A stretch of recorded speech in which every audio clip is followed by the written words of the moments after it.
Hello everyone, my name is Miner Gonzalez and my presentation today is going to be on animals in disaster and protecting the most vulnerable during a crisis.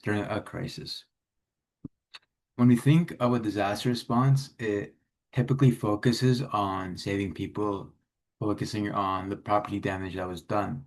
But things like your pets and your livestock typically come second. And today I'm going to talk about why it's essential to include both of them in plans during crisis because they have a very important effect on us and our lives. They are overlooked victims in that every year thousands of animals are dying or being displaced during natural disasters. And it wasn't until after Hurricane Katrina in 2005 where around 250,000 pets were left behind that it took a toll on people. Because many of those pets didn't survive, it had an immense toll on people who were coming back to maybe having their homes gone or having people lost. And this led to emergency planners considering animals a lot more during these natural events. And the tragedies that happened at that time revealed how unprepared we were to protect them, to protect our most vulnerable family members. The animal-human connection is something many people overlook.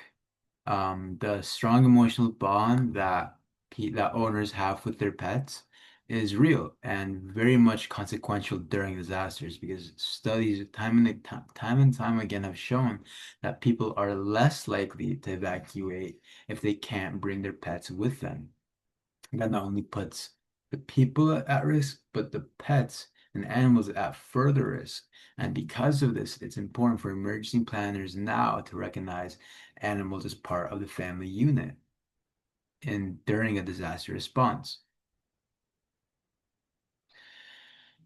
Protecting animals before and during disaster is very important because agencies like FEMA and ASPCA both promote animal disaster preparedness and they actually list key steps to help people fulfill those goals and be as prepared as they can be during these natural events.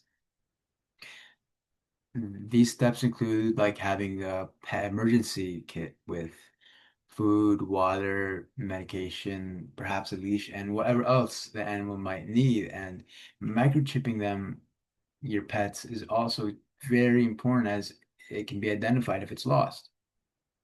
Knowing where pet-friendly shelters are ahead of time also is another step that could be taken to mitigate further damage from occurring. It's important also that to realize that animals are not just pets, but they can also be the livestock and wildlife that, despite not maybe being directly related to people, very much still has an impact on their environment and day-to-days. Progress and hope.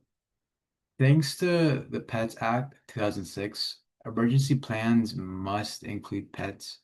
And since then, recent hurricanes have shown that there have been major improvements in animals being rescued and reunited with their owners and how being prepared saved lives, not just for people, but for all living things.